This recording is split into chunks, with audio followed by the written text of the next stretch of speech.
Hello everyone. Welcome to Computer Science E7. This will be the last recorded lecture, though we do have one more lecture next week, the final assignment slideshow, where we get to review all of our photos and give praise to all of the terrific photographs that you've taken throughout the semester. And I certainly hope that all of you will be present for that, as it will be quite a bit of fun. So. Okay, so one of the biggest pieces of news that I have for you is that I've posted almost all of your themes and banners on the course website. So if you haven't seen it yet, head on over to cse7.org/themes and you will be able to see all of them. So the first few are mine and the staff's, but pretty soon you get to see all of the themes that you have submitted. And strangely enough, I do actually have to take a moment to chastise most of you, because literally half of the submissions had one or more problems with them, and I had to do it sort of not just one but several mass emailings late last night, early this morning, trying to get people to resize the images. And I'll be interested to hear what went wrong, because the biggest problem was this resizing of the image, and almost everybody had the same problem where they had the right aspect ratio, but the size of the image was like 1,000 pixels by 250, it was like 280 something like that, which was close, but not really correct. And so I'll be interested to hear. I suspect there's some sort of Photoshop silliness that happened, but if any of you can provide any insights so that we can provide this as sort of a watch out step for future semesters, we will be much appreciated. And of course, this being a software lecture, we will be seeing Photoshop. So if you see the tool that you used or something that went wrong and you want to point it out, then please do feel free to do so. But anyway, you should take a look at all these themes. I think all of the themes are really wonderful, really amazing themes, and I think it'll be really cool for you to see your photo and your color scheme up on the course website. And just sort of as a very small little thing that that you might find pretty neat is that when your image is being displayed, whether it be on your screen or on somebody else's screen, because they just happen upon the course website, notice that we actually give credit to you at the very bottom. We say the header photo is copyright 2009 by whatever your author title was. So I'll zoom in a little bit here.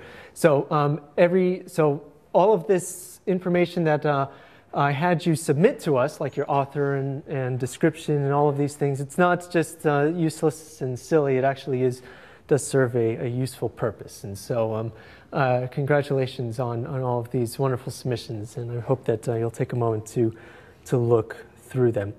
Okay, so before we dive into the software aspect of this lecture, I do want to mention something. So over the weekend, I was grading a few of the assignment 3s. Oh, and by the way, we should be caught up completely with all of the grading for assignment 1 through 3, not 4 yet. That will be very, very soon. If you have not received feedback for assignments 1 through 3 and you submitted it to us, please send us an email and let us know. Something might have gotten mixed up or something might have happened, because we should all be caught up with that.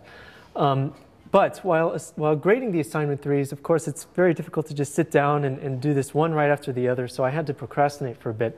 And in my procrastination, I came across this link that I found that I think that I'm going to show you shortly, but I think ties in pretty well to what I was telling you before, where I was saying that these cameras, especially SLRs, maybe not necessarily the compact cameras, but SLRs in particular, are pretty tough little critters, and they can really withstand quite a bit. And so just to show you, this is a relatively new Canon 7D that a professional photographer took down to Antarctica, along with, a lot of equipment. As you can see, this is 300mm lens. That costs quite a bit of money. Also brought down some of the Canon flagship models and some other models as well. And he was not kind to the equipment. Well, more specifically, the weather was not kind to him, and he cared more about his own health than that of his cameras, and rightfully so, perhaps. But what's interesting, I think, is if you look at this, pretty much every button and everything is sort of frozen over, like the shutter button. He claims that it continued to work, but I don't see how. It seems to be that there's this layer of ice over the shutter button. And again, this is not to demonstrate or not to be an advertisement for one particular model over another, But just to show you that SLRs can be pretty handy, and I know that many of you, myself included, especially at first, baby our equipment. But this is what it's designed to do. It's designed to take photos, and it's designed to work in adverse conditions. And while I don't advocate that, the next time it snows here, because it will again soon, I'm sure, that you go outside and start freezing your camera, I just do want to demonstrate that these things will continue to. Normally they will continue to function even if we are not that kind to them. Was there a question? Only the very top line ones have full weather. Well, that's correct. So it is important to note that the top of the line models have full weather sealing, but this model in particular only has minimal weather sealing. Like, it's not even the top of the line what Canon considers fully weather sealed, and it still continued to work. In fact, there's a lot of controversy on the discussion boards about people saying, oh, the Canon 5D and the 7D don't have that great weather sealing, but experience from the field seems to indicate otherwise. And there are a few other interesting photos, like this was a photo that was taken with that particular combination. So you can see the sort of adverse conditions that this camera was in. And after the ice melted, the camera was completely covered in water and salt water even, because he was taking photos along a particular cape. I think was it Cape George or something like that, around that particular area. Now this photo I think is kind of neat, because not only is the camera sealed, but so is the tripod. Right? Okay, bad pun. But that's a particularly fun capture, I think, where a seal is apparently chomping on a tripod, and very real world conditions for this. So of course, especially if you have entry-level models or even compact cameras, you should take good care of them. But as you, I'm not demonstrating this of course, to advocate any sort of abuse or anything like that, but just to show you that sometimes we might be a little bit too careful with this. And in fact, occasionally I've gone sort of off the other end, and I remember putting my tripod in this running stream because I wanted to capture the running water and get the camera very, very close to it to have this sort of dramatic effect. And the camera was okay, the tripod was okay, but I had a remote shutter, and because I was perched precariously atop some stones so that I myself didn't get wet, I dropped the remote into the river. And I was really concerned about it, and I was like, oh no, and then it stopped working and all this stuff. But I opened it up, and it's this, if you've ever bought a Canon remote, you know that they're needlessly expensive. It's like $80 or something ridiculous. And after you open it up, you realize just how silly it is that you spent that much money, because it's literally like 3 metal prongs, and then I took it apart, dried it out, put it back together, and it continued to function. And it's just this, it's literally like a $1 worth of plastic and metal that they end up pawning off as all of this, to charge all of this money. But okay, anyway, back to the actual software. So we've been dealing with Photoshop up until this point to do a lot of modifications to images and to do some masking, and a lot of some of these neat and interesting ways that we can edit photos. And certainly we will continue to be using Photoshop, because that's sort of the software that we should be able to use. But I figured that we would spend a few minutes to review some of the earlier techniques that we've talked about, in particular masking, because we have had a few questions from many of you just hoping that we can do that, and hoping that we can review some of these things and be able to talk about why they're useful and how we can actually accomplish them. So in masking, we generally have an image, and we need to apply some sort of correction to it. And if you'll just give me a second, I'll be opening an image in just a second. And usually what we want to do, and it's important to realize that with masking, we can actually perform a number of calculations or a number of edits to a photo with a mask. And so I have here, one second, almost.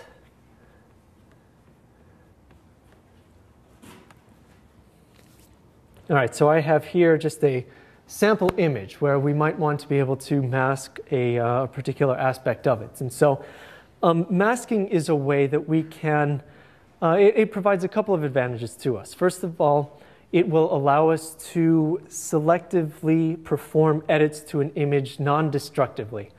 So what that means is that I can perform edits to this image without having to actually modify the pixels that make up the image itself. And this can be useful if you want to revert your changes. It can be useful if you want to enhance your changes later on, or even just recreate them. You can recreate them quite easily just by altering a mask. But masking actually sort of rears its ugly head in other places as well. And one of the other major ways that we see masking is in a mode of Photoshop called quick mask.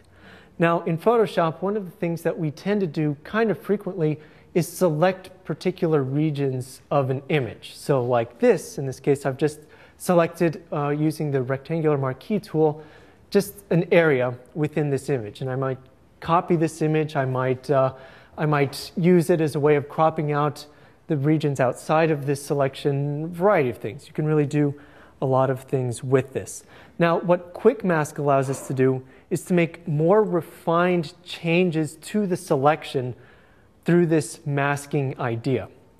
So yes, you can use some of Photoshop's other tools that are available to us, such as, for example, the lasso tool, or what I think is even better than the lasso tool, the magnetic lasso tool, which, if you're not too familiar, will allow you to make selections around regions that Photoshop finds are edges. So in other words, it will try to help you find particular edges, and it will try to help you make a selection just by quickly sort of going around. And as you can see, it's already made sort of a small mistake because I was trying to select around a chair, and you can see that it sort of jumped to the other side of the chair.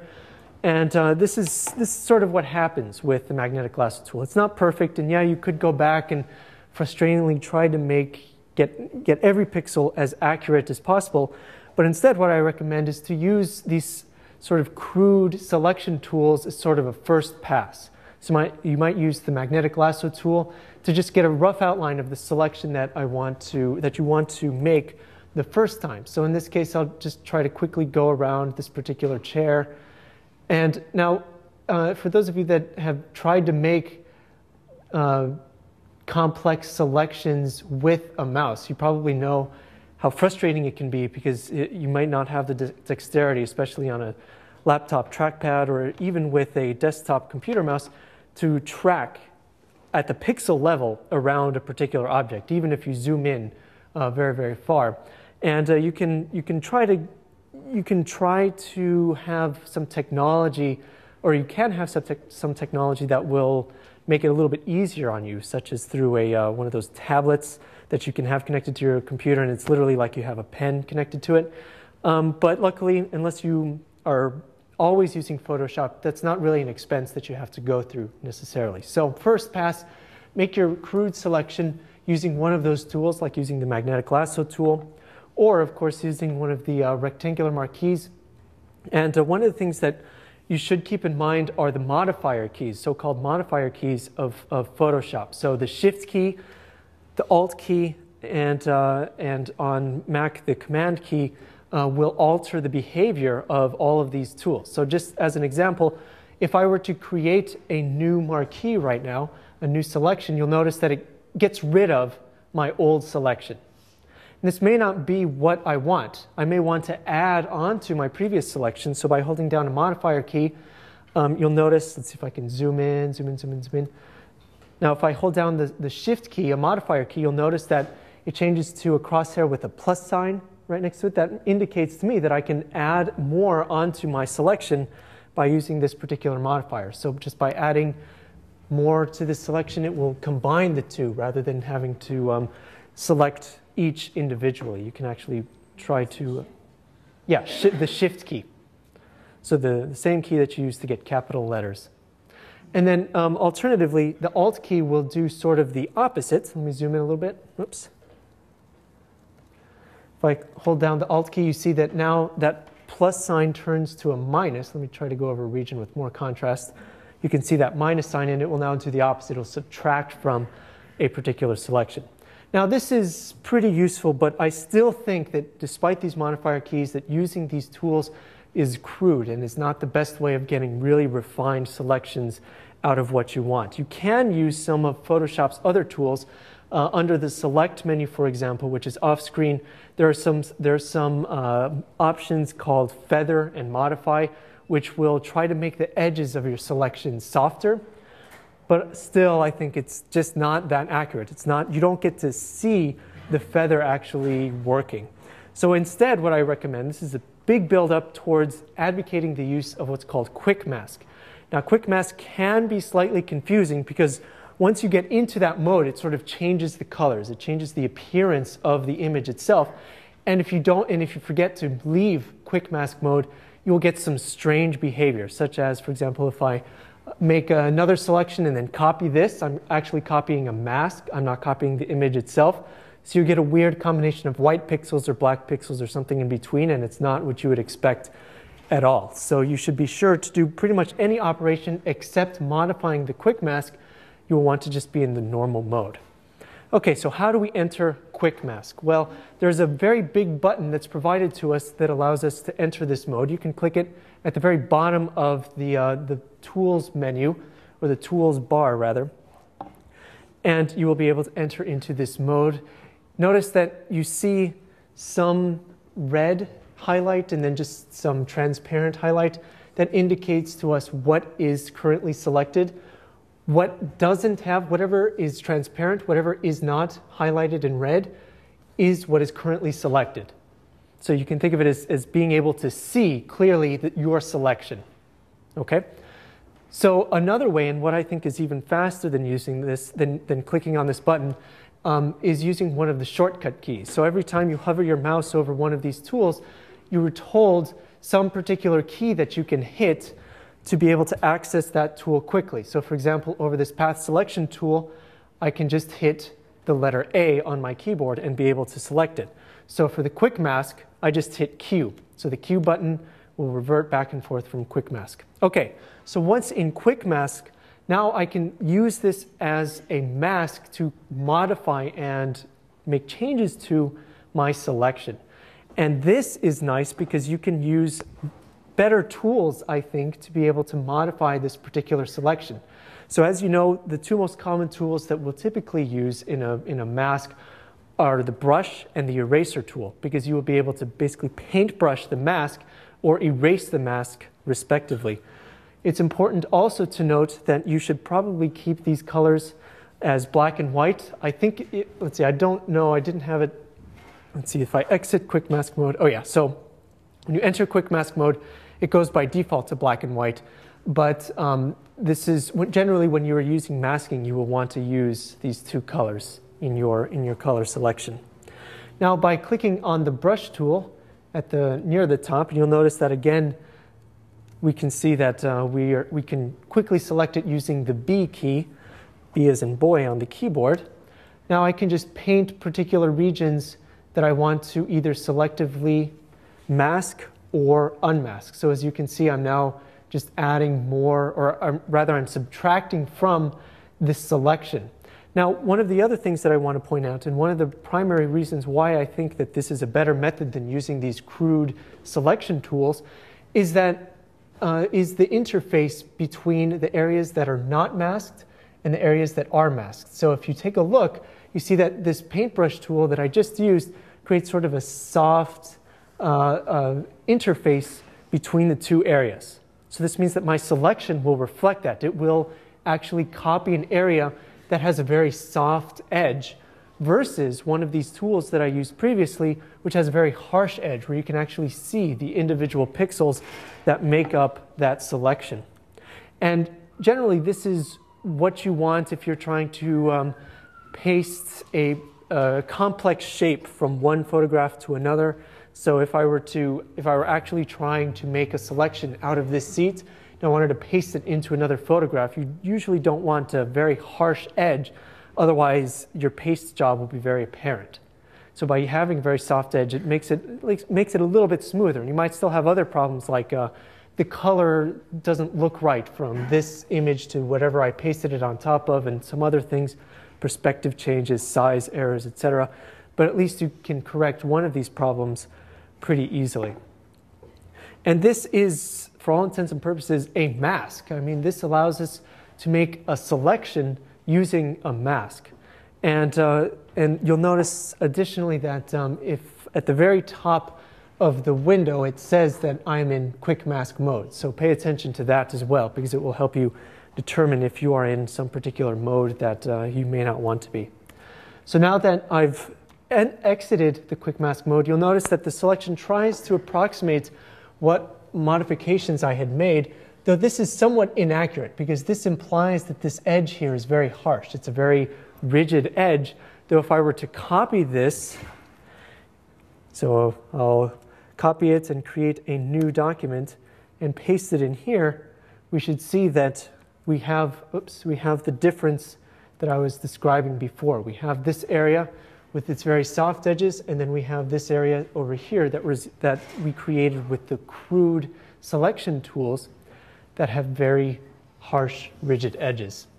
Now, if you want these harsh, rigid edges, then you don't have to use quick mask mode, though I still recommend that you do, because when you are modifying a mask, recall that you have the brush tool and all of its associated options available to you.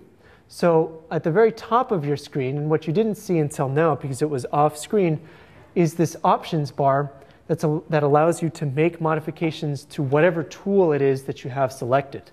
Now when you're in quick mask mode, keep in mind that that's not a tool, so you don't have options for quick mask mode itself, but when you have the brush tool selected, you can change options for that brush. So in this case, you'll notice that I had a somewhat small brush size of 13 pixels, and I had a hardness of 0%.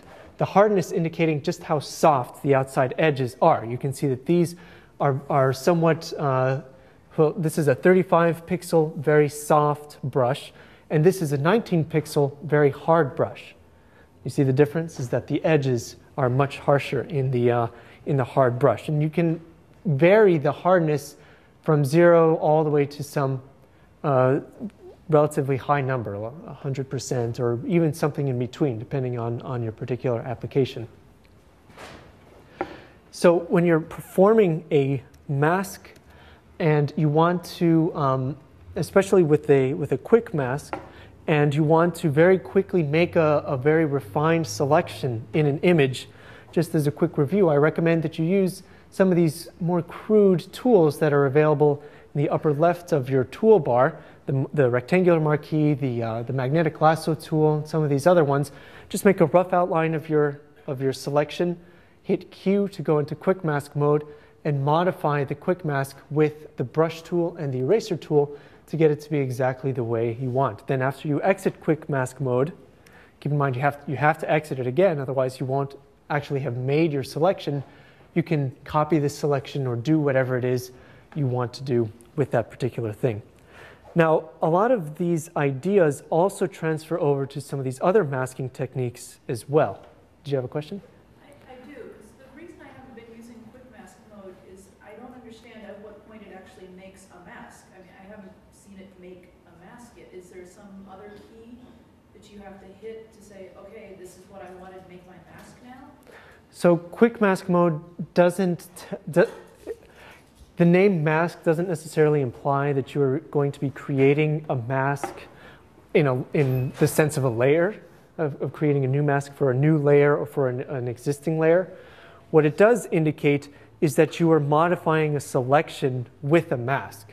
So in quick mask mode, what we see is a mask. This mask right here, it's basically a somewhat translucent red mask that you were able to edit using some of these tools, like the brush tool or the eraser tool, for example. So there's the concept of a mask extends to more than just what we saw in the layers palette. A mask is what it sounds like. It's something that covers a particular aspect of an image and that we can modify to achieve some goal.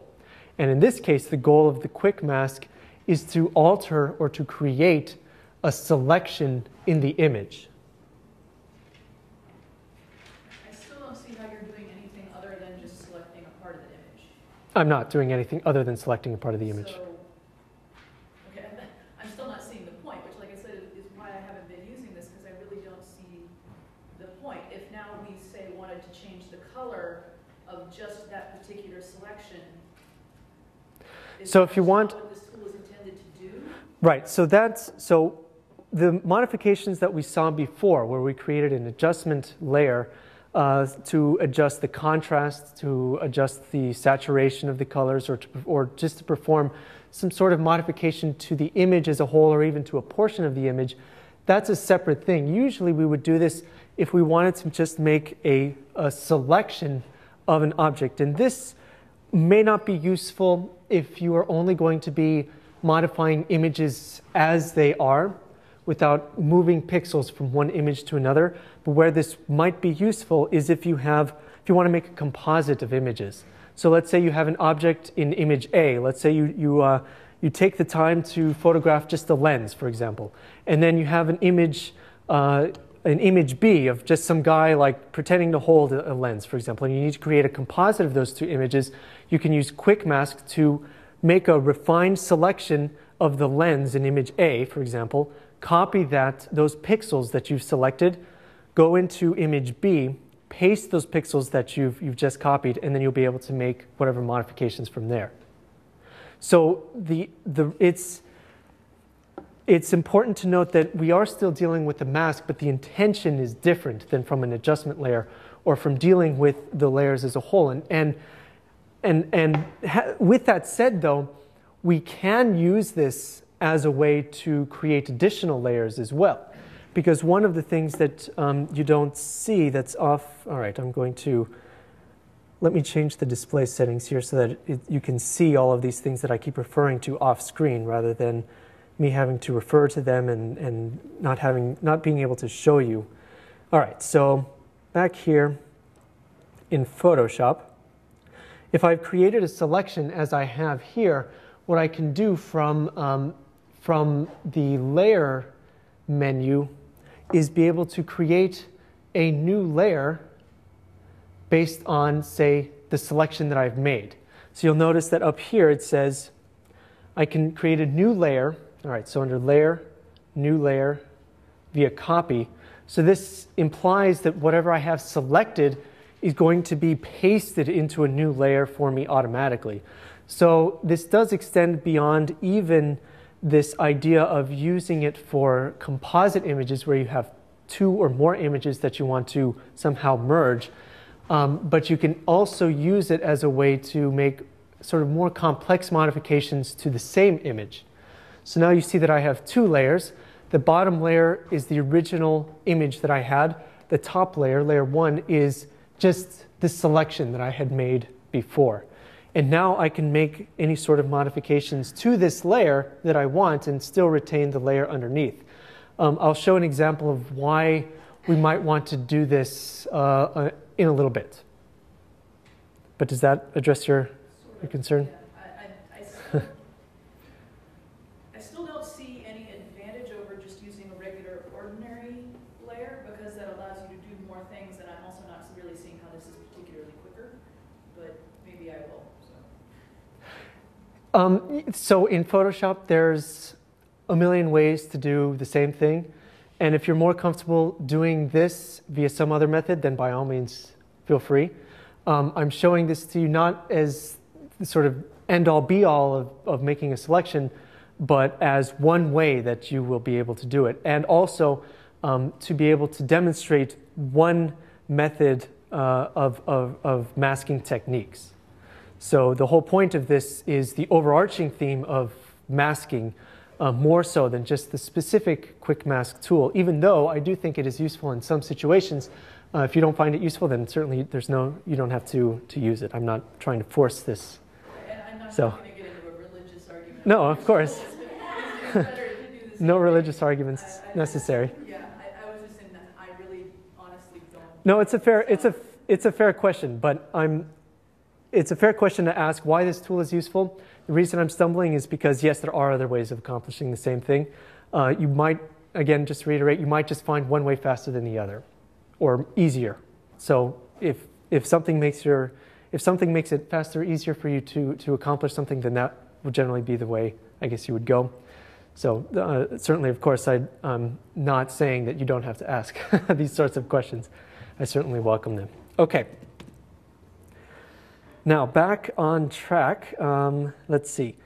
I was talking about, oh yes, so the masking techniques that we had discussed before involved a different type of mask altogether, a mask that we would apply to layers specifically. So we might have different types of layers. We might have an adjustment layer, for example, where we want to non-destructively modify all of the contrast in a particular image. So let's say that I have my lower layer selected. I can create a new adjustment layer under the layers menu.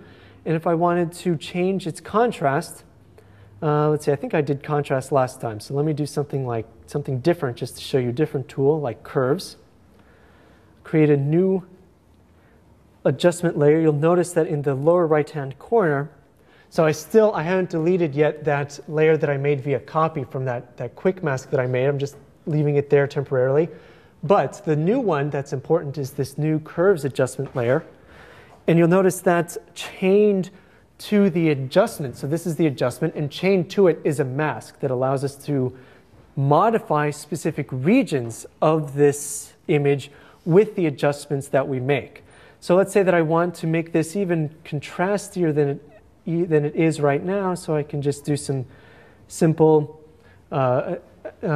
curves. You'll notice that now it looks contrastier, and so I'll just hit return, and that is the image that I get. But if the end goal isn't to modify the contrast in the entire image, but instead to modify it only in certain regions, this is where the masking techniques come in handy. So you have to keep in mind to actually select the layer that you want to modify. And in this case, I want to modify the mask. I don't want to modify the original image. I want to modify the mask that applies to the adjustment layer. Once I have that selected, then I can use the brush tool again. Let's see, it's all the way over here, so let me move it to a friendlier location. Again, I will use the brush tool to be able to paint regions that I don't want to apply. Let's see. Oh, it is making the change. It's just difficult to see. All right, here. That I don't want this adjustment layer to apply. Now, can you even see the change? No? All right, let me do something even more drastic. We are going to, let's see, completely invert the colors. So I just inverted the colors just to make this very obvious, the changes in the adjustment layer. This isn't typically something you would do. Yeah, I guess it is cool. But it is also, I think, painful after a little while to look at. So, okay, so now you can see as I paint the mask, you can see that I am fixing the colors that I have just intentionally broken. And that is the goal of the mask. The goal of the mask is to apply to specific regions of an underlying image some change that this layer represents. So this layer represents a change in the curves, where I've actually inverted all of the colors. And there's a mask that is applied to that. So if you, the mask can vary anywhere from a value of 0, representing black, through all of the grayscales, all the way up to 255, which represents white.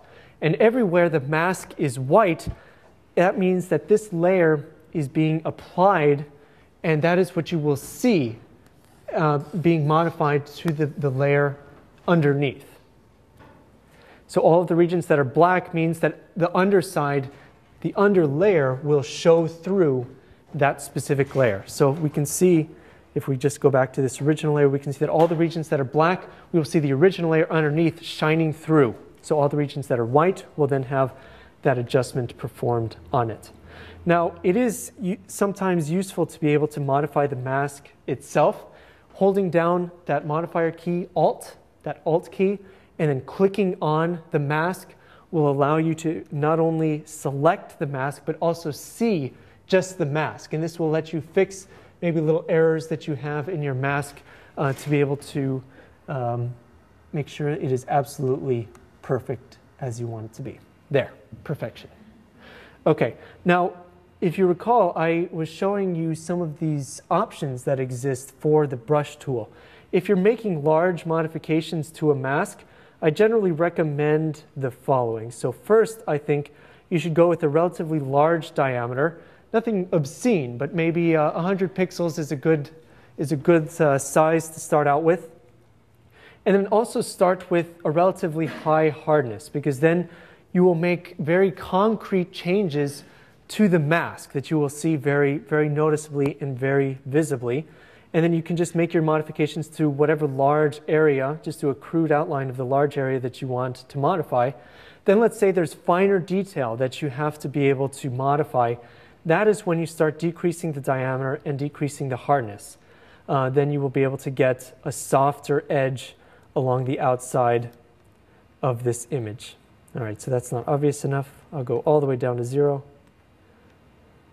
Now you can see a very soft edge here as opposed to the harder edges over here. And that's all that masking does. So you can apply a mask to an adjustment layer, but you can also apply a mask to a regular layer as well that might contain normal pixels. So if you recall, before I had pasted just a particular region of this image on top of itself. So if I show both of these layers, it looks like the original image, but there is a layer on top that has a subset of pixels of the bottommost image. Okay? So here you can see the composite of the two. Here is just the top layer. Now you can apply this layer, and this will be used, let's say I do make changes to this as a whole, and I'm going to get rid of, let's see. Oops, don't want to save it. Not this monstrosity. Okay, so now let's say that I have performed some sort of adjustment to this layer. Now, one of the things that we can do if we want to preserve some of the original pixels, in addition to using a mask, is that we can also paste additional pixels on top and be able to make modifications to this set of pixels as well. So we can apply yet another mask. So keep in mind that the mask of the adjustment layer below is left completely white, which means that all of the pixels in this image are being modified. So let's say that I paste in some pixels from another image, or I just want to do something kind of cool with the pixels from this image. I can move them around or do something like that. So what would perhaps be a better example than my very crude example here would have been if I had selectively copied only the plush cat, for example, created a new layer from him, and I wanted to replicate him in the adjacent chairs as well. So then I could make whatever modifications to the bottommost image through the adjustment layer. Then in the topmost layer, I would have my virtual cats that I would be able to move and put over each of these. And then I could just use masking to be able to modify what pixels are visible. So under the layer menu, I can select a layer mask. You'll notice that there's two types, the reveal all and the hide all. Reveal all means that all of the pixels in the current layer will be shown. A hide all means that none of the pixels will be shown. And this is just by default. You can switch between the two masks very easily just by inverting it. And I'll demonstrate that now. So right now, because we have a reveal all of the pixels in the mask are white. But if I invert and make them all black, this means that none of the pixels would be appearing. And that is what we see. But by inverting this and I can have a reveal all mask, you will see all of these pixels. And now I can, without having to delete specific pixels within this layer, I can actually selectively paint regions that I want to disappear. And so what I'm doing right now is not an erase, but I'm in fact using a brush tool to paint black over the regions in the mask that I want to disappear.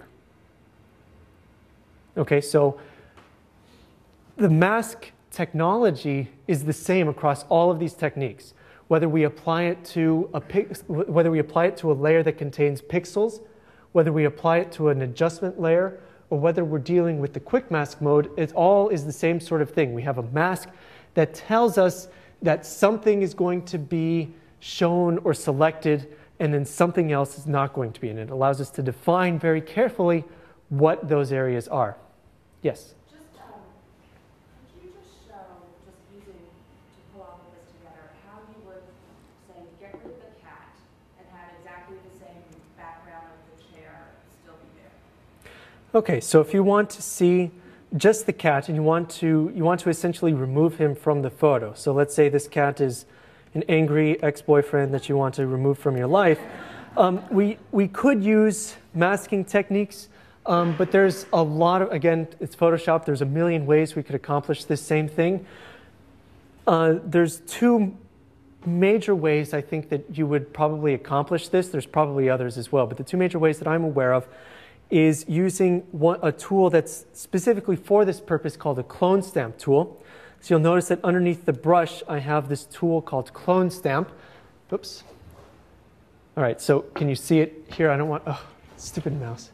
I don't want it to cover the tool, but you can see it. It looks like literally like a stamp. Now, when we remove a person or an object from a photograph, it's a good idea to make sure that that person has is in front of a fairly patterned background. So in this case, it might work pretty well because the texture here is fairly random, it's fairly reproducible. The only problem that I can foresee is that the brightness of the chair back somewhat changes. So that might be a problem for us as we start dealing with this. But if you have like a lot of grass, for example, a lot of blue sky, then this is something that will work out fairly effectively. Now, the clone stamp tool, as I said, is one way of doing this. Another way is if we have, or we can literally copy pixels from a neighboring region that would have the same texture. We can paste it over it and perform modifications to that pasted layer using masking or by using some different layer modes that exist over the layers themselves to get it to try to match and look as good as possible. So just very quickly, I'll quickly demo both just so you can get a general idea of how we would do both. But realize that getting it sort of right takes maybe a couple of minutes, but doing a perfect job will take you a long time. So there's a lot of refinements that can be done. So let's say that I want to copy the pixels from the neighboring chair and paste it over this chair. Well, that's pretty easy. I can just do a very easy rectangular marquee to select it. I can do a copy and then a paste, so edit, nope. So this is where you have to be careful to select the correct layer. Select the background layer, copy it, paste it, and what this will do, you won't see much of a change, but there is, in fact, a new layer that only has these pixels. Now what I can try to do is use the Move tool that exists very far in the upper left-hand corner of the Tools menu to move that layer over and just sort of approximate where it is going to be. So now you can see that we have a little bit of work to do to correct it, but already we've done, like I said, most of the job of removing the cat. You can see there's some evidence here. It doesn't line up exactly, the lighting isn't perfect, but we can use a variety of tools like the Free Transform tool. So under Edit, there's a Free Transform tool. Using this, you can actually do a lot of modifications to a layer, such as rotating it slightly, making it bigger, taller, shorter, it doesn't matter. You can do a lot of modifications to it here. And so I'll just try to do a rough estimate of how I think this might look. All right, I'll do that for now, and then I might do another modification using Transform, like Skew, to actually try to shear the image just ever so slightly. So it's not going to look perfect, but what did you expect? It's a live demo. All right, so there, we've already removed the offender mostly from the image, but you can see there's a slight imperfection. There seems to be, it almost looks like the chair has a pimple or something right here. and that has been replicated in the neighboring pixels. And so we could remove that by, again, copying and pasting other pixels on top of it or repeating this process. We would then also have to probably use an adjustment layer and a mask to try to change the brightness of this slightly. So we might just create an adjustment layer that only applies to this new layer of ours with these pixels and just selectively make regions brighter, like this corner here. Let's see.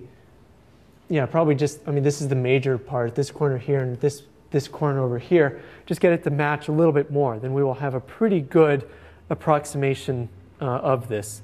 Now, to a trained eye, they'll be able to tell that you removed them, but that's okay. Sorry, just one more question. Sure. This is just, I've been having hours of issues with these. So the layer number 2, which is the square. This layer, yep. Yeah, let's just say you wanted to adjust the hue, adjust the saturation, you know, just create many more layers on top of it. Mm-hmm. Just sort of select that over and over and over again. Okay, so if you want to just select this over and over and over again, I recommend a couple of things. First is an organizational tool. So down here along with in the layers palette, we have right next to the create a new layer button, a folders button. Now I recommend that if you're going to make a lot of modifications to one specific layer, you create a folder for that layer. It calls it a group, and then you just group all of these layers that modify that one together.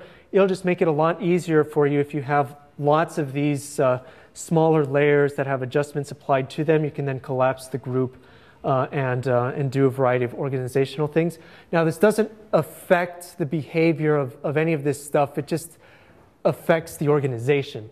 So just by putting it in a group doesn't make what you're asking any easier. So we still have to do some work to get an adjustment layer to apply only to this one specific layer.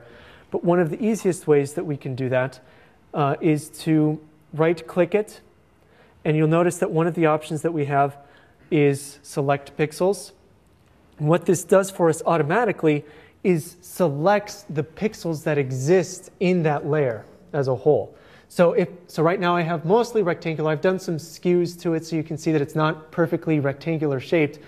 But if this layer also had some pixels over here and some pixels over here, those would also be selected. Now I could create a new adjustment mask. So let's say I want to do what I was talking about before, new adjustment layer. I want to make it a little bit brighter. Just try to match the corners a little bit. All right, that looks good. Click OK.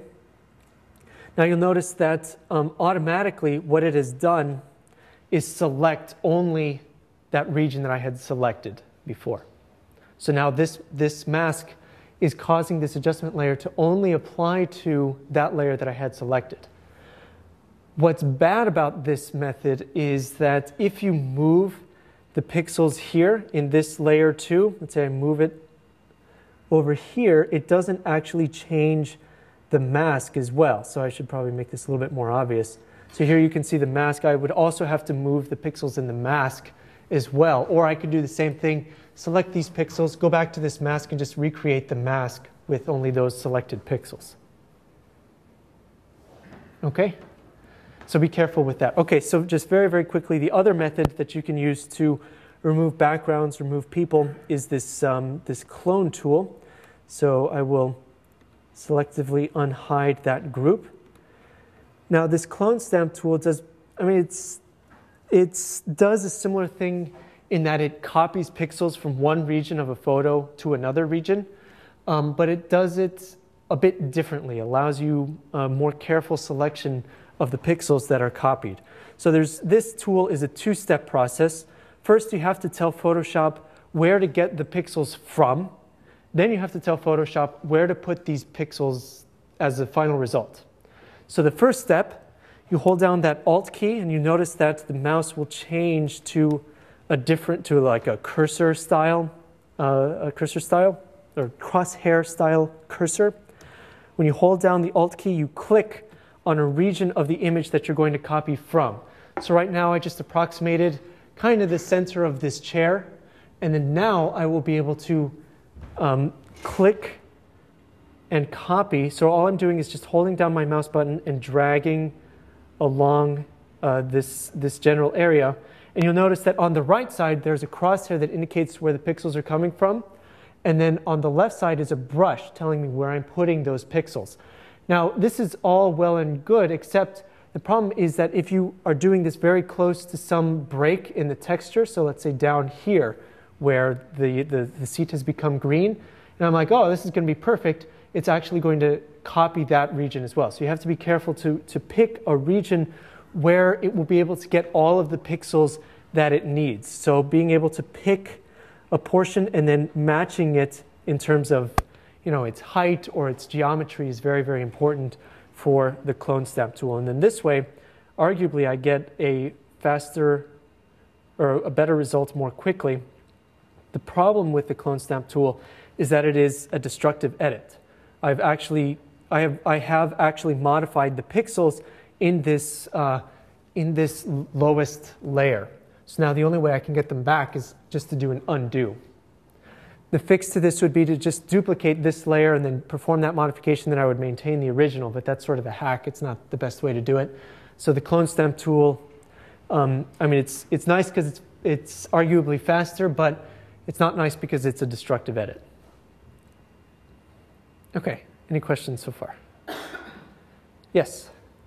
You're dreading when I raise my hand, aren't you? To clarify what we were talking about earlier, trying to apply an adjustment layer to just one layer. Yes. So, for example, you've taken your cat and you put it on all these other shares in different layers, and now you want to make one of them red, one of them green, and one of them blue. Mm-hmm.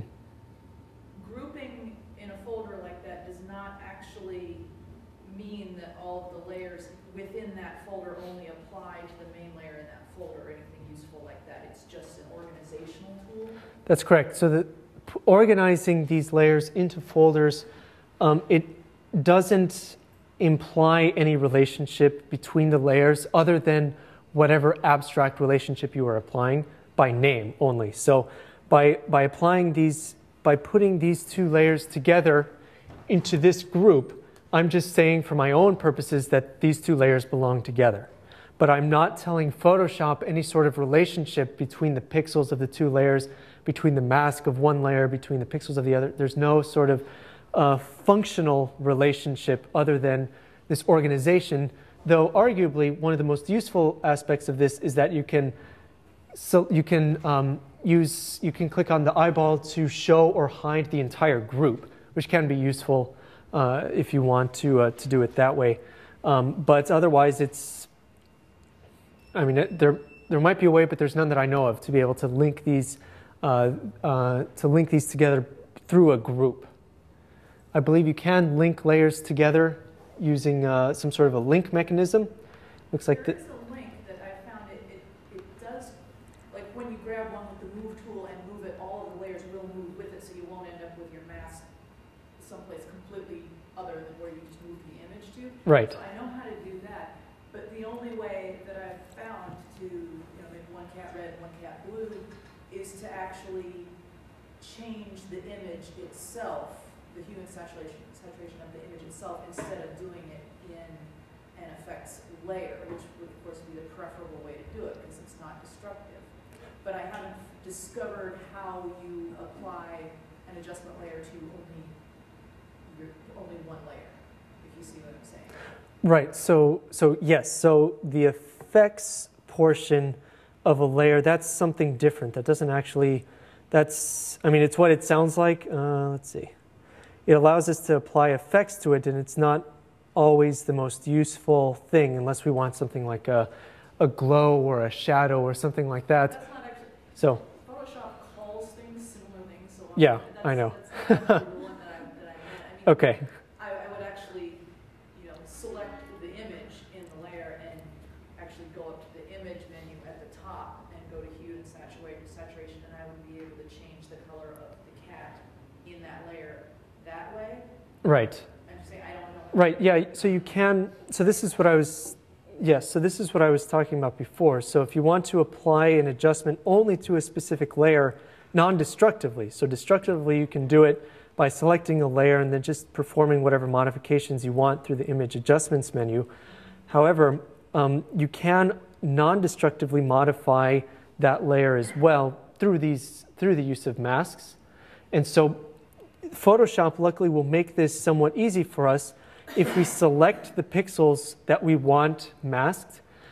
So we can do this several ways. We can use one of the selection tools in the toolbar, or we can right-click a layer that we want to apply this edit to. We can select its pixels, and then as soon as we perform, or as soon as we create a new adjustment layer, because this adjustment layer is also going to create an associated mask, Photoshop will automatically recognize that I have a selection, and it will create the mask automatically based on that selection. So right now I have the pixels from layer 2 selected, which is right here. It's not visible. It's not visible right now. The whole group is hidden, so you don't actually see the pixels, but the pixels are selected. Now I can change whatever values I want by doing something crazy with the levels, for example. And you'll notice that automatically the mask has been applied. So now when I view this group as a whole, I want to get rid of this one. Oops. We can see that now the modifications that I've made apply only to this specific layer and not to the layer underneath. So I'm non-destructively modifying layer 2 and not the layers above or beneath it. Okay? Okay. Yeah, I'm just picturing taking 3 hours after, I've got a layer to adjust the hue, and then I've got a layer to adjust the brightness, all for this one little section of pixels, like the Mona Lisa's hand. And then I realize, my mask isn't quite right. I just want to take out a little more around this finger. Now I have to go and take out that little bit on 4 different masks in 4 different layers by hand instead of just being able to take it out once. Right. So I understand that if you have, so just to reiterate, if you have multiple layers, you've created the mask very painstakingly the same in each. You want to modify them all. There's no easy way to do it. So actually, that's not true, because then you can copy and paste right, exactly. the mask into all the other layers. Right. You can just view the mask, you can copy and paste it. And I was about to say there might be an easier way. There might be a way to somehow link masks together. Frankly, I have no idea. If I think that might be possible. I just don't know what the steps would be to do that. No, copy and pasting is fine. Yeah, copy and paste. Just copy all these pixels and paste it, and it'll make your life a lot easier from one mask to another. Is the question? Lightroom more or less let you do that? Lightroom? Yes. I don't know. I don't really use Lightroom. What is it supposed to let us do? Yeah, the answer is yes. Lightroom allows you to do that. To do what? To link masks together, so that when if you change something and then want to change something else, you can do. So Lightroom will link masks. Okay, cool. So there must be, I imagine that there must be a way to do it in Photoshop. But I do a brain dump of Photoshop to you guys, and I tell you pretty much, it makes me sound really smart, but trust me, at the end of the day, I've told you everything I know about Photoshop. So I'm telling you what I know, and I'm sure if there's a way to do it in Lightroom, I imagine there's a way to do it in Photoshop. Tonight I'll be feverishly trying to figure out how to do that so that next year I don't look so stupid when I'm trying to answer these questions. But I don't have an answer for you right now. So maybe after, when we take a break, maybe I'll just try to quickly Google something and see if we can get a better answer. I think there's a way to do a link and sort of hover between two layers. I think there'll be a little pop-up. So if we, I've done it a long time ago, but I don't know. yeah, I know what you're talking about. I know that there's a way that you can, there's like a chain of some kind that lets you chain the two together. All right, let's do this the easy way. Let's take a 5-minute break, and in 5 minutes I will seem amazingly smarter. So let's take a quick break.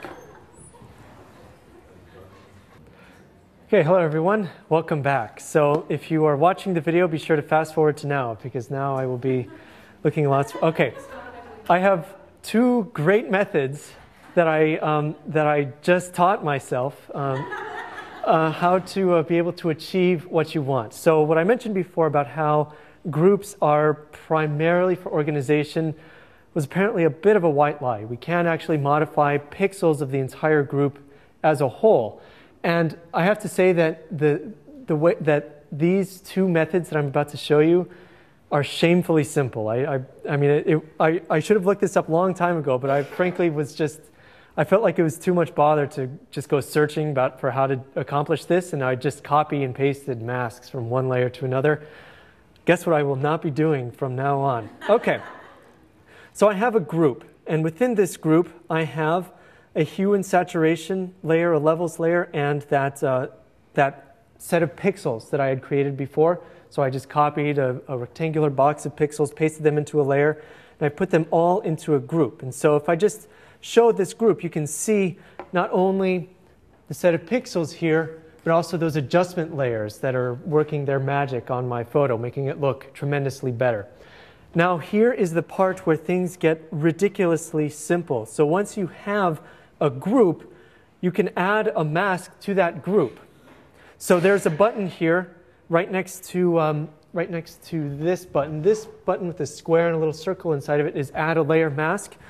You can either select that, or you can go up to Layer and Add a Layer Mask. So we'll do, like, say, Hide All. And now you will notice that a mask is applied to the group as a whole. So all of the layers within that group, all of the adjustment layers within that group are bound to this mask as it exists.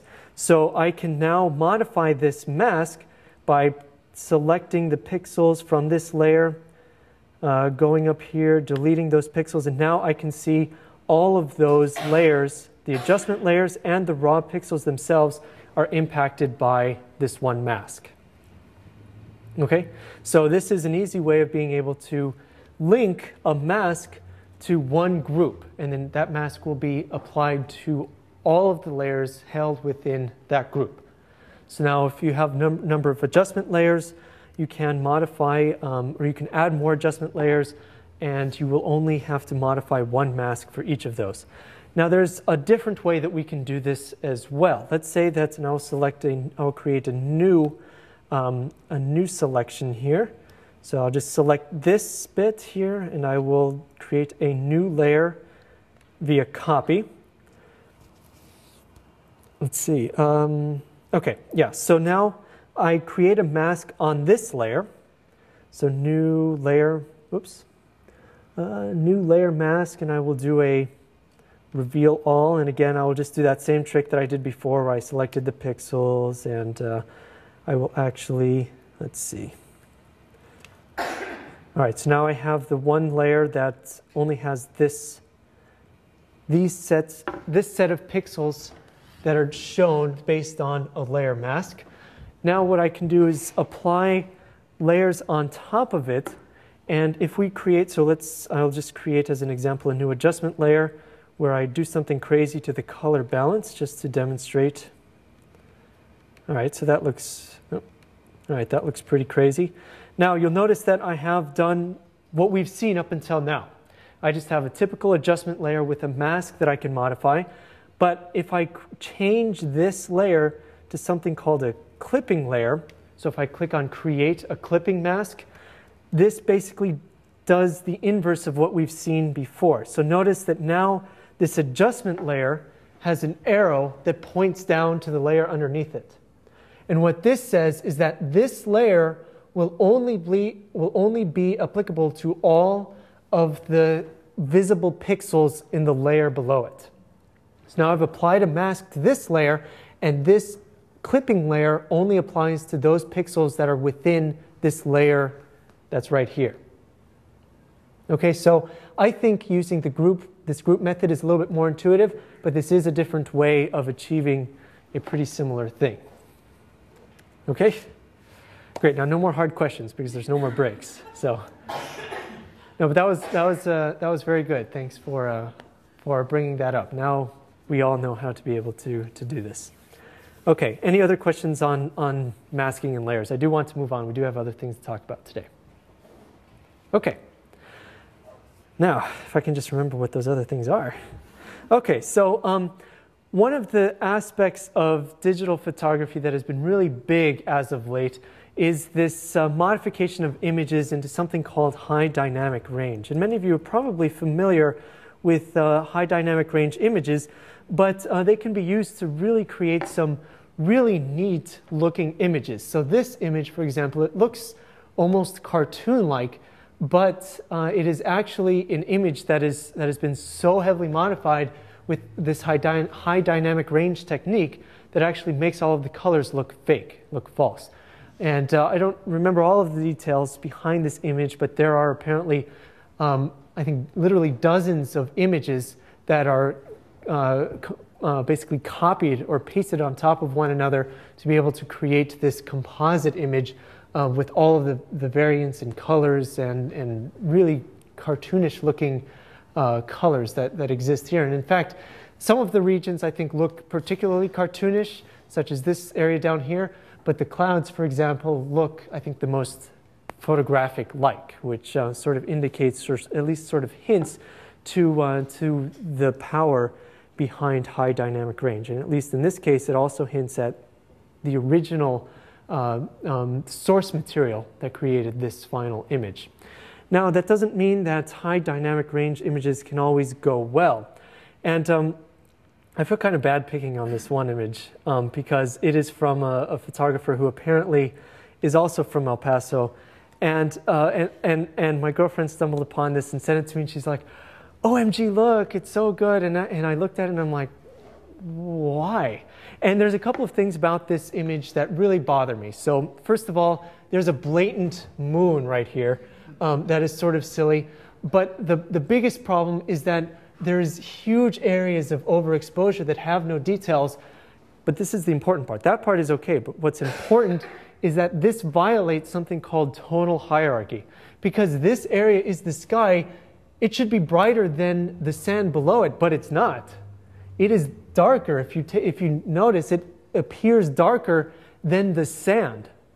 So it's this sort of, there's this graduated neutral density filter of sorts that has been applied to this image, where now down here, this is properly exposed. And as we go up, we're trying to correct for overexposure by overcompensating for the brightness. And so some people really enjoy this image. I mean, it's neat because it's definitely a surreal image. It's definitely off-world.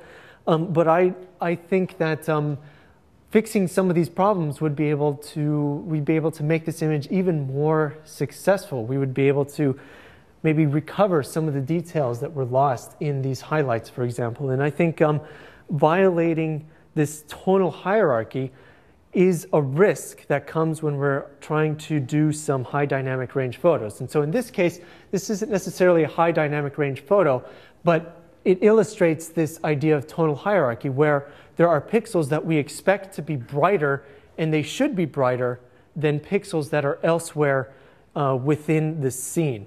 And when we create a high dynamic range photo, what we are trying to do is use a series of bracketed exposures. So one exposure that is somewhat dark, but we see all of the details of the very bright objects very well. Then another exposure that's a little bit brighter, and we're starting to get some of the details of the darker regions, and then brighter and get the shadow regions, and brighter and get the very dark regions of the image. Then we can combine all of these images into one image, so that we remove the problems that we get with very low dynamic range cameras. So we have a very high dynamic range scene. We need to try to replicate that. We could try to compress the dynamic range physically by altering light, by using fill flash, for example, or by using some selectively placed shadows to remove some very harsh lights. Or we could try to do this in software as well, by taking multiple exposures and combining them later in, say, Photoshop or some other software that allows us to reconstruct an image based on what we have seen or how we have perceived that scene to begin with. So in order for us to be able to create a new high dynamic range image in Photoshop, luckily the tools several years ago for doing this were very, very elementary. There were two basic, it made accomplishing this task very, very difficult. Luckily, these tools have matured quite a bit, and there's even beyond Photoshop with its merge to HDR function found in the Automate section of the File menu. There's entire suites of software that are devoted to this style of photography. And if you really enjoy the high dynamic range look, because there is sort of an associated look to it, then you might consider moving beyond Photoshop and looking into some of these third-party software tools that exist. But luckily, we get, along with Photoshop, the ability to merge several exposures into one and create a high dynamic range scene. Now, in order for us to do this, we have to understand something about what Photoshop is doing to create one high dynamic range file. Now, you'll notice that when I select the Merge to HDR menu item, it brings up this window that allows me to add multiple exposures into one. So I have, let's see, frankly, a not very good demo from the spring where I had, let's see, okay. Basically, I had taken a picture of the lecture hall and intentionally shown the very wide dynamic range of the hall. So if we turned off all the lights and just took a photo of the hall, we would get this problem where the chairs, for example, are very, very dark. We lose all of the details there. But also the screen, the projector screen, is very, very bright. So the dynamic range in this scene is very, very high for this camera. We are unable to capture all of the bits, all of the photons that exist in this scene with just one exposure. So by varying the exposure and by going from one exposure to the next, then we can try to capture all of the details across numerous exposures. So this is just a different way of saying that we bracketed this exposure. We took one photo of a scene where multiple different exposures took place. And so one of the things that we need then in order for this to work is a good, stable tripod and not move the camera between any of these exposures.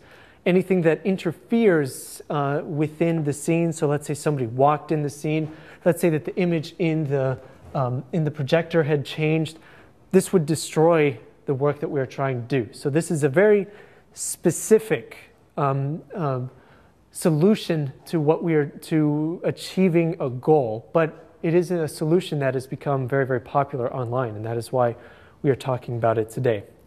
So what Photoshop attempts to do is you point it to all of these files that have various exposures of a scene that you want to compress into a high dynamic range photo, and it analyzes the data within them. So remember that each image has associated with it some metadata called the EXIF data. This EXIF data can tell Photoshop what the exposure was of a particular scene. So this one, for example, might be like ISO 100 at f8 at maybe half a second or something like that. And then this brighter image might be ISO 100 at f8 at maybe 1 second, so a stop away. So Photoshop will read that metadata when it is reading one of these images, and it will take it into account. And what it will do is it will apply a raw brightness level to every pixel in every image. So it will say, okay, well, I know that this scene was exposed at ISO 100, f8, and what did I say, 1 second. So that must mean that this has a brightness level of, this many lumens, and this has a brightness level of this many. And so it actually will determine the raw brightness of every pixel within a scene. And it will do this for all of the images that you try to combine. Now, if you recall, when we're talking about a typical JPEG, so a typical JPEG that might have, say, 10 stops of dynamic range, or maybe even a little bit more, do you happen to know how many different values we'd have to try to represent those 10 bits? So let's say we had if you recall, a 10-bit analog to digital converter. That means that we're going to have 10 bits worth of information for all of the dynamic range. So in the end, this means that we get about 1,000 different discrete values for all of the information that exists within one photo. So I'm just talking about one photo. Now imagine that we have more. Let's say we have 12 bits of dynamic range that's possible. This means that we have to multiply 1,000 by 2. So it goes from 1,000 times 2 to 2,000 times 2 again is 4,000. So now we've just gone up by 2 bits, and we have 4 times as much data within it. Now, when we're dealing with all of these different exposures, we can go across quite a large dynamic range very, very quickly because we're varying the dynamic range very, very quickly. And if Photoshop is applying a raw brightness value to every pixel in every image, this means that we could have a file that has even more bits than what we're used to. And in fact, Photoshop uses 32 bits of information to store all of this raw brightness information in an HDR file. Now, we're used to seeing 8-bit files, which that's not anything too surprising. We might have even worked with 16-bit files when you're trying to squeeze the most out of your image after you've processed the raw file. But we've not yet seen 32-bit files. And 32 bits of information is a lot of data. It is a lot. It's not twice as much data as 16 bits, remember. It's twice as much times twice as much times twice as much times twice as much, so on and so forth, 16 times. So it is a lot more data that we have to work with. And as a result, when we actually create a high dynamic range photo within Photoshop, we create an image that we just can't do very much with yet. So let's see, I'll just select all of these. And you know what I should have done? Because I know this is going to take forever. I should have had this start processing because it's going to process and it's going to take forever, this poor little thing. Okay, so just quickly, if your photo moves even the slightest amount, a couple of pixels or so, you should check this attempt to automatically align source images. This will try to align each of the photos with each other so you have a perfectly straight end result. I happen to know that I or somebody kicked the tripod when I was taking this series of photos, so the pixels vary slightly, and so we have to check this. And unfortunately, checking this also means, oh, you see I'm doing it again, I should just do it. Checking that also means that it is going to take a bit longer to process than what we had seen before. And so what Photoshop does while it's processing this, as you can see, is that it opens each of these files. And I fed it the raw file, not just the JPEG, but the raw file, because then it's going to get the raw pieces of information, the raw information off of the sensor and be able to make a better determination of the brightness of every pixel. Therefore, I will most likely be able to get a higher quality version of the end result. Okay, so once it processes all of these files, it will combine them, it will align them, and it will combine them into one image. And from there, I will have a large 32-bit image that I can manipulate. So because I have this image that has 32 bits of information, and again, this will be a linear, if you recall when we were talking about raw files, we said that the information contained within them was a linear information, a linear change in the brightness values within it. And we had to apply something to be able to actually see that properly. Do you remember what that something was? Yeah, tone curve. So again, we have to apply a tone curve to this 32-bit file to compress all of these values into something that we will be able to see. And that will be the next major selection that we get to make in Photoshop. And there's a couple of different options that it's going to give us.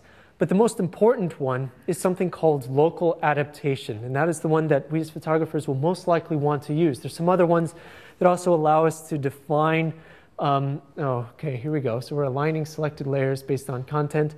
So anyway, when it gives us this selection, we will be able to select some other options as well, such as being able to apply a raw tone curve and some other stuff. That's pretty advanced, but I think to start out, using local adaptation is a pretty good way to go. And the way that Photoshop will actually attempt to solve this problem of having way too much dynamic range and trying to display it on not only a screen that doesn't have very high dynamic range, but also storing it in, say, an 8-bit file, which also cannot have, by definition, a very wide dynamic range, it's going to have to try to locally increase the contrast between various things. So imagine if you have, I don't know, 20 stops, or well, that's too many, but maybe 15 stops of information that you're trying to compress into one image. What happens to the contrast? So this is all sort of assignment 3 review. Let's say we're compressing the dynamic range. What happens to the contrast of the image? Right, it decreases. So we get a lower amount of contrast in the overall image because we're trying to squeeze so much dynamic range into the image. So the way that we can combat this is to use something called local contrast enhancement. And well, I mean, it sounds all fancy, but that's just basically what it is. It just applies enhanced contrast to local edges, to specific edges that might exist throughout the scene.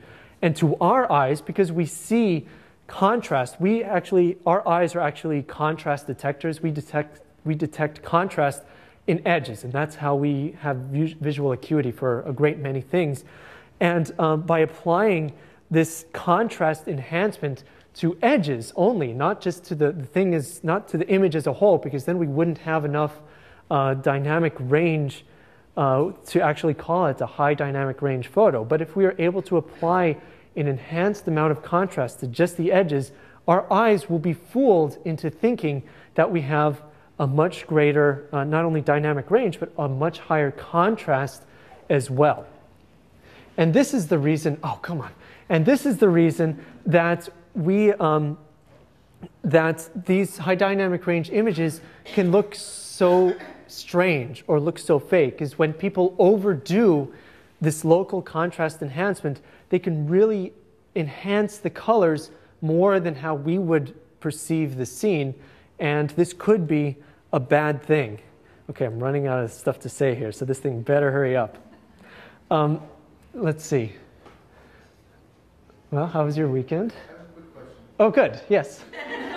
You saved me. How many images do you typically need to create a high dynamic range photo? How many images do you typically need to create a high dynamic range photo? It really varies. I think you need probably at least 3. So a typical high dynamic range photo might start at a bracketed exposure of 3 shots, each one about a stop apart. However, you will have to adjust the number of photos based on the dynamic range that you're trying to compress. If you have something that's much higher than that, like if you review your 3 images and you see that in your darkest image you still have highlights that are overexposed, and in your brightest image you still have shadows that are underexposed, then you might have to go even farther. And using even more images, so even if you have this sort of 3 or 2 stops of dynamic range latitude that you're trying to do, and you create more images within those stops. Let's say you take 5 images and you space them apart at half a stop each. Generally, you will have more options available to you in the high dynamic range creation process, because then you will be able to maybe stylize it a bit more. So, but just a sort of a default, typical high dynamic range photo would be 3 shots. I'm probably overdoing it a bit here. I think I selected, I don't know, like a dozen or something. That's probably way too many for this particular application, and would definitely make this process a little bit faster. But frankly, high dynamic range photography, I think I don't use very much myself. I think a lot of people really enjoy using it, and I like looking at high dynamic range photos that are stylized very well. It's just not something that I do myself. So this is very much meant to be an introduction to to being able to use high dynamic range photos, and then from here you'll have to sort of experiment and go on your own to continue with your high dynamic range learning process. Okay, any other questions? Come on, help me out here. Yes. I would think it would be okay to take the shots 2 or 3 stops apart, though, because you would have enough detail from those 3 stops, say in the middle. So why would you need to, take 12 shots that are half a stop apart? Why wouldn't you just be able to take 4 shots that were 3 stops apart? You could. so yes, you could increase the change in exposure. So you could go 2 stops instead of 1. However, the tools that exist for high dynamic range may not be able to gather as accurately the raw brightness information from the raw file. It may be skewed some way. So the more photos you feed it, the more accurate of a picture it will be able to generate as it processes the file. So 2 stops, I think, is pushing it. I think in general people recommend 1 stop when you're going with a high dynamic range photo. Woohoo! Okay. Now you'll notice that it's sickeningly bad. There's a reason for this. Now you'll notice, and I'll get back to that in just a second. Let's see. You'll notice that along the left side here, what I have are all of the images that it used to create this end result. And you'll notice that along these images, it actually tells me the exposure steps between them. So I actually used one stop of exposure change between each of these photos to combine them all. So I'll accept this one, which apparently is only 1/3 of a stop away from the brightest, or the near brightest photo. Now, this result that you see here is most likely because one or more of these images is off from the rest. And so we could try to find those offending images and remove them. And there's just one in particular that was giving us the most trouble. And just by removing that one, we now see something that looks a lot better. Now you'll notice that one of the important things that we have to do is actually set a white point. So we have to tell Photoshop what we want to define as pure white in this finished result. And by default, it selects something that's pretty far to the left. It's not actually all that white. And to get a true high dynamic range shot, you might consider moving it over to the right. The end result, of course, is that you're going to darken everything as a whole.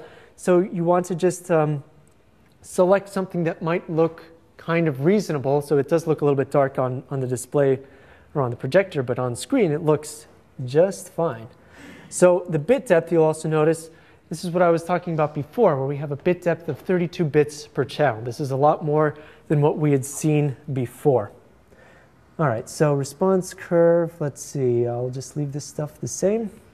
Click OK, and it will create a file in a very large 32-bit file. So if I were to actually save this file, it would be absolutely massive. It would be a monster of a file.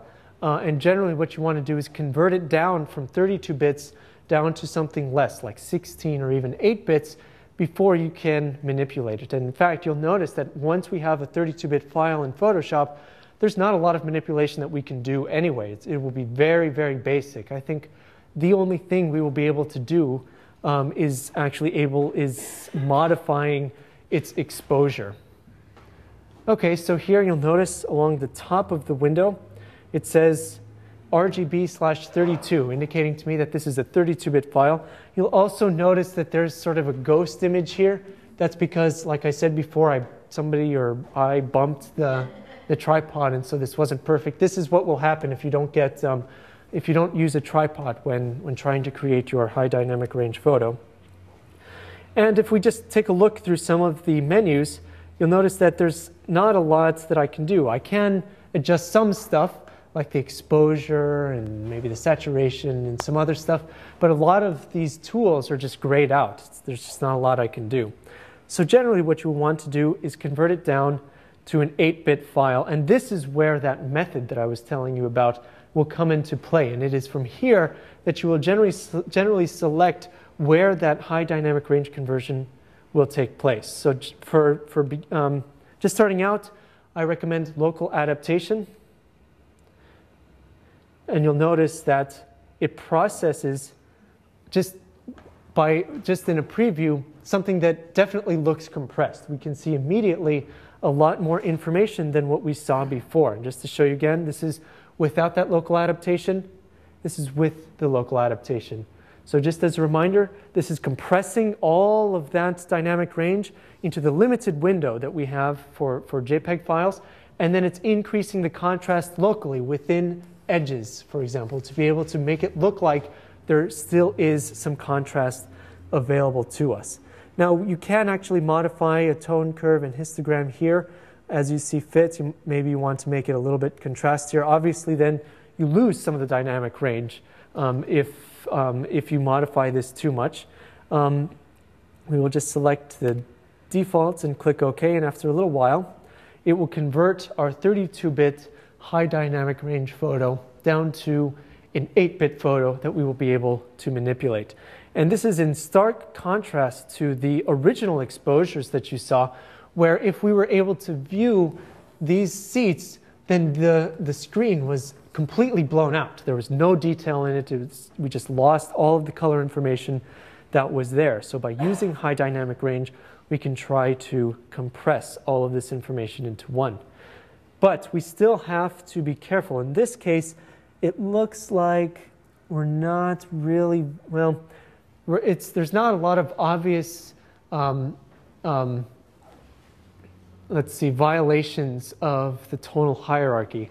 Like the bright areas of the screen are still brighter than the surrounding areas, but with enough adjustments to these settings that we've seen, you could actually violate this tonal hierarchy and you could make the photo look a little bit more surreal or a little bit more fake than perhaps you originally intended. So this is just one way of creating a high dynamic range photo. You could, of course, do it manually somehow. That might be quite a pain. You can, like I said, download other pieces of software as well that will be able to do maybe even a better job, where you have more control over the high dynamic range photo than what Photoshop gives you. But it's a pretty interesting and it's a pretty fun thing to try with your photographs, and I certainly recommend that you give it a shot if you haven't quite yet. And so let's see. So quickly, I did just want to mention one more thing about Photoshop as well, and that is that frequently when we first download an image onto our computer and look at it on screen, we see that it has a certain amount of sharpness, but we perhaps don't have as much sharpness out of an image that we want. And this could be due to, well, for a number of reasons, but primarily the anti-alias filter that exists on top of your Bayer color filter array sensor. Because we have to soften all of the details just a little bit, we sometimes have to try to recover those details from an image. And typically what you would do in this case, oh, I feel sad clicking that don't save button. Spent so long, worked so hard trying to give me that photo. All right, so let's see. So typically what we would do to sharpen an image, is we would apply something called an unsharp mask. And so this uses a similar idea to what I was just talking about increasing local contrast. It uses this idea to increase the local contrast, and it makes things look sharper than they are. Now you can overdo this, and you will make things look fake if you overdo it too much. Oh my goodness, where? Oh, that's right. I modified this to all sorts of craziness. Revert. All right, here we go. Okay, so if you can definitely overdo the sharpening, and if you do that, then you will get these very strange halo effects that can exist. But generally, if you apply a light amount, you will get a reasonable amount of sharpening. Now, when you go, just to do a quick review, you click on Filter, and under Sharpen, you click on Unsharp Mask. And basically what it's doing, you can imagine that it's creating a new layer. It's basically copying this layer into a new one, and then it's making it just ever so blurry. Okay, now this may sound unusual, but bear with me for a second. It blurs the image ever so slightly. And then what it does is it uses this blurry image as a mask for this image here, and it increases the contrast of the blurry areas. What this means is everything that has been blurred is the edge, is an edge of some specific region. And so this is just by using it's counterintuitive, but using a blur, we're able to detect the edges. So that's just sort of how it's working behind the scenes. It's detecting the edges using this unsharp mask by blurring it slightly and applying a mask. And we can then selectively increase the contrast of only the edges. And this is generally a good way to go for photography. Now radius, so there's a variety of settings here. And generally, I recommend that a good starting place is something like an amount of 100 or 50 with a radius of about 0.3 and a threshold of, I mean, 0 is probably fine.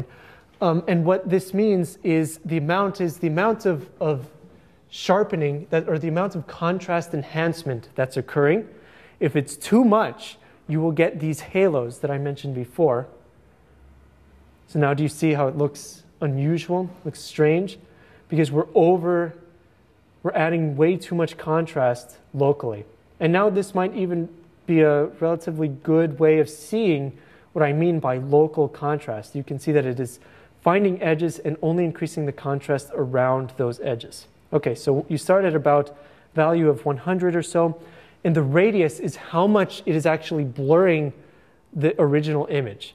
And generally, you don't want this to be too much. A radius of about 0.3 pixels will only blur it by, I mean, the end result will only be, you know, a pixel or two around the edges. You don't want it to be too much. If it's too much, then your halos will probably be too big, as you can see here. So if you make the radius too big, the halos will be larger. You won't be doing as much local contrast enhancement as you will global enhancement. So you want to have a relatively small radius. And then a threshold probably does something cool. I don't really mess with this too much. It's really the amount and the radius that I deal with. So then after you've adjusted it, and you will have to adjust these numbers based on your specific photo, based on the resolution, based on the subject, based on how much sharpening you want. It's very, very subjective, but you really do not want to overdo this. Err on the side of giving too little, because if you give it too much, it will look fake, it will look bad, and people will call you out for it, especially online. And you don't want to have a lot of halos. If you submit your photos for discussion boards, you're like, check this out, and people are like, no, this sucks, go away. Okay, anyway, that has not happened to me. Is the opposite. I told people they suck. No, I'm kidding. All right, and with that said, that is Unsharp Mask. This is the last videotaped lecture. I hope to see you all next week when we will be reviewing all of the photos from the past two assignments. We will have a great time. So until then, have a great week.